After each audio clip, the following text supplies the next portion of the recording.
오늘 이야기는 제가 직접 겪은 일입니다.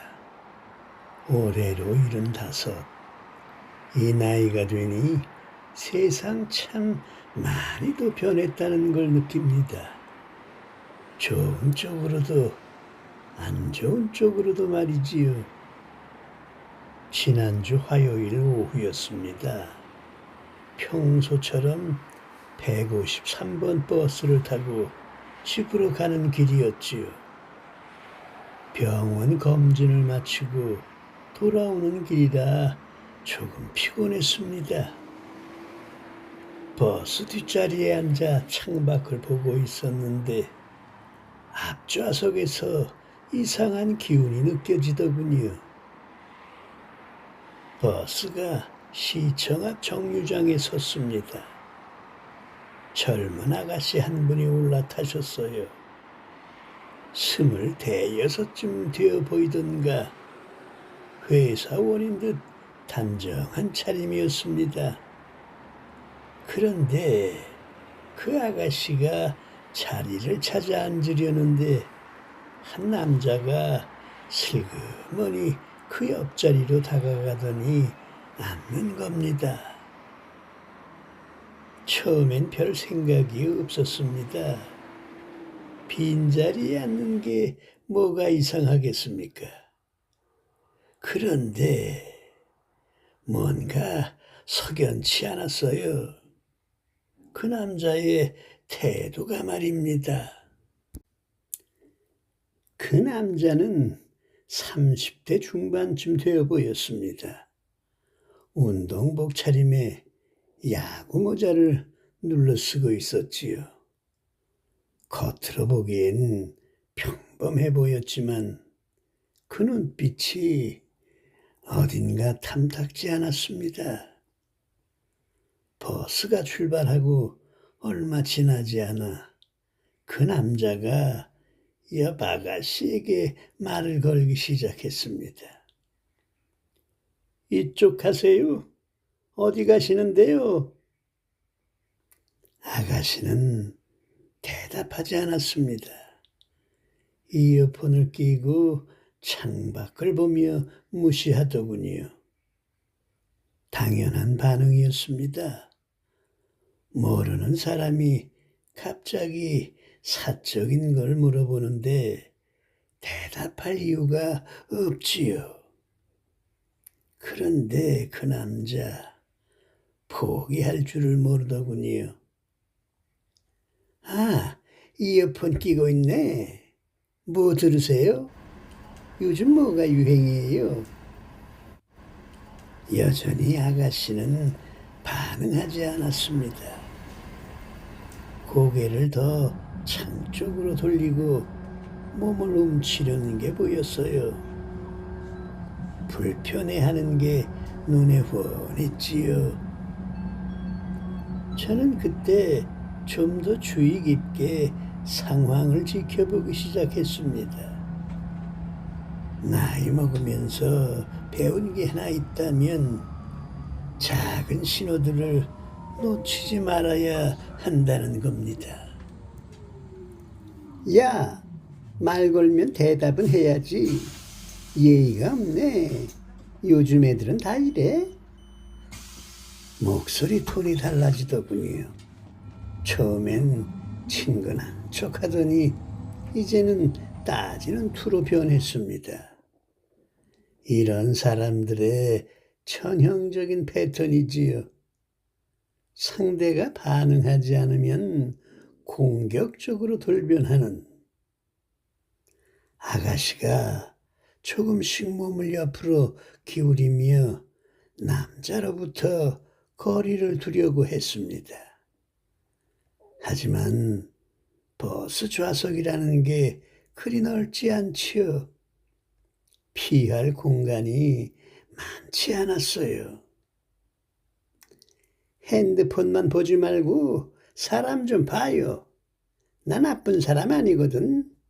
그냥 심심해서 말 좀 걸어본 건데. 죄송한데요. 저 좀 그냥 내버려 두세요. 말은 하네.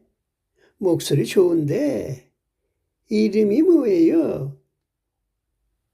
그때 제 속에서 뭔가가 끓어오르기 시작했습니다. 70평생을 살아오면서 이런 상황을 여러 번 봤습니다. 그리고 매번 후회했지요. 그냥 지나쳤던 순간들을 말입니다. 버스는 계속 달렸고 다른 승객들도 몇 명 있었습니다. 하지만 모두들 자기 일에만 신경 쓰고 있었어요. 핸드폰을 보거나 눈을 감고 있거나 아니면 일부러 모른 척하거나. 이해는 갑니다. 요즘 세상에 남의 일에 끼어드는 게 쉬운 일은 아니니까요. 하지만 그렇다고 해서 외면해도 되는 건 아니지요. 야, 내가 말 거는데 왜 이렇게 싸늘하게 굴어? 내가 뭐 잘못했어? 그냥 친하게 지내보자는 건데. 친하게 지낼 생각 없어요. 그리고 계속 이러시면 정말 문제 될 거예요. 문제? 뭐가 문제야? 내가 때렸어? 욕했어? 그냥 말 좀 건 건데 뭐가 문제라는 거야? 전형적인 가스라이팅이었습니다. 요즘 말로 하면 그렇지요. 자기가 하는 행동은 아무것도 아닌 것처럼 축소하고 상대방이 과민 반응한다는 식으로 몰아가는 겁니다. 그 남자가 점점 더 가까이 몸을 기울이더니 슬쩍 어깨를 스치는 척 했습니다. 에이, 화내지 마. 나 진짜 나쁜 사람 아니야. 번호 좀 알려줘. 카톡이라도 하자. 싫다고 했잖아요. 왜 자꾸 이러세요? 아가씨의 목소리에 떨림이 있었습니다. 화가 난 동시에 두려워하고 있었지요. 주변 사람들 시선을 의식해서인지 크게 소리치지는 못하고 있었어요. 그때였습니다. 그 남자가 정말 선을 넘었지요. 야, 뭐야 진짜. 잘난 척 하지 마. 어차피 혼자 버스 타고 다니는 거 보니까 남자친구도 없는 거 아니야? 그럼 나랑. 그 순간 저는 더 이상 참을 수가 없었습니다. 70평생 살아오면서 배운 게 있다면 때로는 침묵이 동조가 된다는 것입니다. 저는 자리에서 일어났습니다. 버스 뒷좌석에서 일어나 천천히 그쪽으로 걸어갔습니다. 무릎이 좀 안 좋아서 걸음이 느리긴 했지만 제 발걸음 소리가 버스 안에 또렷하게 울렸지요. 그 남자가 고개를 돌려 저를 봤습니다. 처음엔 그냥 지나가는 노인이려니 했겠지요. 하지만 제가 바로 그 옆에 멈춰 섰습니다. 젊은 양반. 네? 무슨 일이세요, 할아버지? 내가 보기엔 이 아가씨가 매우 불편해하는 것 같은데 자네는 왜 계속 괴롭히는 거지? 괴롭히다니요? 저 그냥 말 좀 걸어본 건데요. 할아버지는 무슨 상관이에요? 목소리에 반항심이 가득했습니다. 하지만 제 눈을 똑바로 보진 못하더군요. 이런 사람들이 다 그렇습니다. 약자에게는 강하지만 누가 맞서면 눈을 피하지요. 상관이 있지. 같은 버스를 탄 사람으로서, 그리고 자네보다 조금 더 오래 산 사람으로서 말일세. 이 아가씨가 싫다고 여러 번 말했는데도 계속하는 건 예의가 아니야. 아니, 저 그냥 친하게 지내보려고. 친하게 지내려면 상대방도 원해야 하는 거야. 일방적으로 밀어붙이는 건 친근함이 아니라 강요지. 제가 말하는 동안 주변 승객들이 하나 둘 이쪽을 보기 시작했습니다. 아까까지 모른 척하던 사람들도 이제는 관심을 보이더군요. 아니, 할아버지가 상황을 잘못 아신 것 같은데요. 저 정말 아무것도 안 했다고. 자네 말투 들어봤나? 처음엔 친근한 척 하다가 무시당하니까 공격적으로 변하고, 나중엔 남자친구도 없는 거 아니냐며 선을 넘었어. 이게 아무것도 아니라고. 남자의 얼굴이 붉어졌습니다. 들킨 사람 특유의 표정이었지요.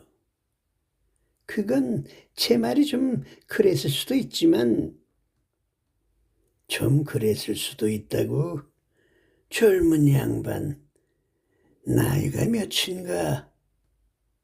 35이요. 35이면 어른이야. 어른이라면 자기 말과 행동에 책임을 져야 해. 좀 그랬을 수도 있다는 변명이 아니라 제대로 된 사과가 필요하지. 저는 남자 옆 빈자리에 앉았습니다. 남자와 아가씨 사이에 제가 앉은 셈이지요. 아가씨가 안도의 한숨을 쉬는 게 느껴졌어요. 내 딸이 자네 나이쯤 됐을 때 이야기를 해주지. 딸아이가 어느 날 밤늦게 집에 와서 울더군. 무슨 일이냐고 물었더니 버스에서 낯선 남자가 계속 괴롭혔다고 했어. 말을 걸고 번호를 달라고 하고, 거절하니까 왜 이렇게 차갑냐며 따지고. 그건 그 사람이 나쁜 거고요. 맞아, 그 사람이 나빴지. 근데 지금 자네가 하는 행동이 그때 그 사람과 뭐가 다른가? 침묵이 흘렀습니다. 버스 엔진 소리만 들릴 뿐이었지요.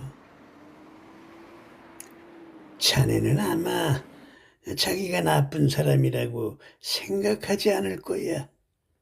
그냥 말 좀 걸어본 거고 친하게 지내보려 한 거라고 생각하겠지. 하지만 상대방 입장에선 전혀 다르게 느껴져. 전 정말 그럴 의도가 중요한 게 아니야. 결과가 중요하지. 자네 의도가 좋았든 나빴든 이 아가씨는 불편해했고 무서워했어. 그게 현실이야. 저는 젊은 남자를 똑바로 바라보았습니다. 그의 눈에서 혼란과 부끄러움이 교차하는 게 보였어요. 젊은 양반, 나 같은 늙은이가 이런 얘기하면 꼰대 같다고 생각할 수도 있겠지. 하지만 들어봐. 진짜 멋진 남자는 상대방을 불편하게 만들지 않아. 거절을 받으면 깔끔하게 받아들이고 상대방의 경계를 존중하지. 죄송합니다. 나한테 사과할 게 아니야. 이 아가씨한테 해야지. 남자가 천천히 고개를 돌려 아가씨를 봤습니다. 아가씨는 여전히 긴장한 표정이었지요. 정말 죄송합니다. 제가 선을 넘었네요. 불편하게 해드려서 죄송합니다. 괜찮습니다. 괜찮은 게 아니야. 하지만 사과를 받아줘서 고맙네. 그리고 자네. 저는 다시 남자를 봤습니다. 오늘 이 일을 잊지 말게. 그리고 다음번엔 다르게 행동하게. 버스는 계속 달렸고 남자는 고개를 숙인 채 아무 말도 하지 않았습니다. 저는 잠시 창밖을 보다가 다시 입을 열었지요. 자네 혹시 누군가를 좋아해 본 적이 있나? 네? 그건 왜? 대답해봐. 있습니다. 그 사람이 자네를 싫어했다면 어땠을 것 같나? 피하고 불편해하고 무서워했다면 기분이 안 좋았을 것 같습니다. 그렇지. 자네도 알고 있는 거야. 그런데 왜 다른 사람한테는 그렇게 행동했을까? 이건 비난이 아니었습니다. 진짜 질문이었지요. 남자도 그걸 느꼈는지 진지하게 대답하려고 애쓰더군요. 잘 모르겠습니다. 그냥 외로웠고 누군가와 얘기하고 싶었고. 외로움은 이해해. 하지만 자네 외로움을 해결하기 위해 다른 사람을 불편하게 만들 권리는 없어. 친구가 필요하면 제대로 된 방법으로 사귀어야지. 네. 세상엔 좋은 사람들이 많아. 하지만 그들과 관계를 맺으려면 존중이 먼저야. 존중 없는 관심은 그냥 폭력이야. 제 말에 버스 안이 조용해졌습니다. 다른 승객들도 듣고 있었던 것 같아요. 누군가 작게 고개를 끄덕이는 게 보였지요. 오늘 자네는 큰 실수를 했어.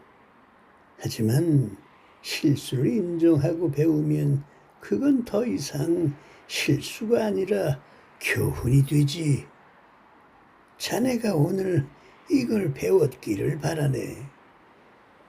감사합니다, 할아버지. 정말 깨달았습니다.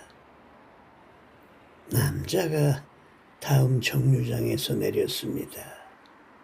내리면서 한 번 더 아가씨에게 고개를 숙이더군요. 그리고 저한테도 깊이 인사했습니다. 남자가 내린 후 아가씨가 저에게 조용히 말했습니다. 정말 감사합니다. 할아버지, 도와주셔서 아니야, 아가씨.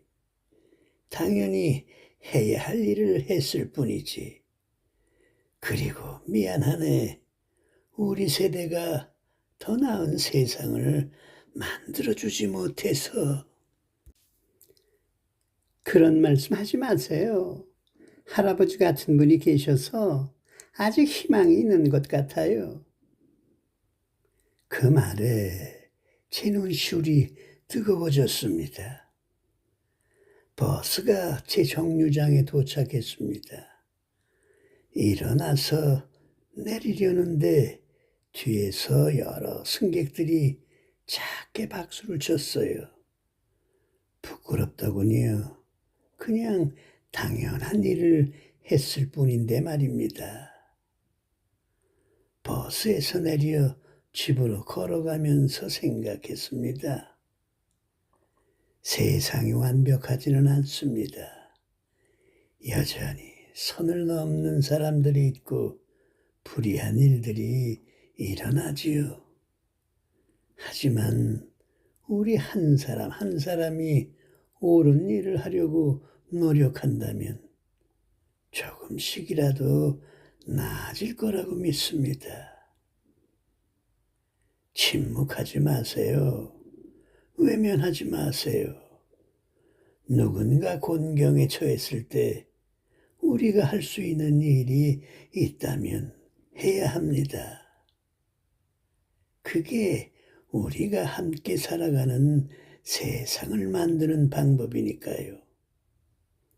나이가 들었다고 아무것도 못하는 게 아닙니다. 오히려 경험이 쌓인 만큼 할 수 있는 일이 더 많지요. 오늘 제 이야기가 누군가에게 작은 용기가 되었으면 좋겠습니다.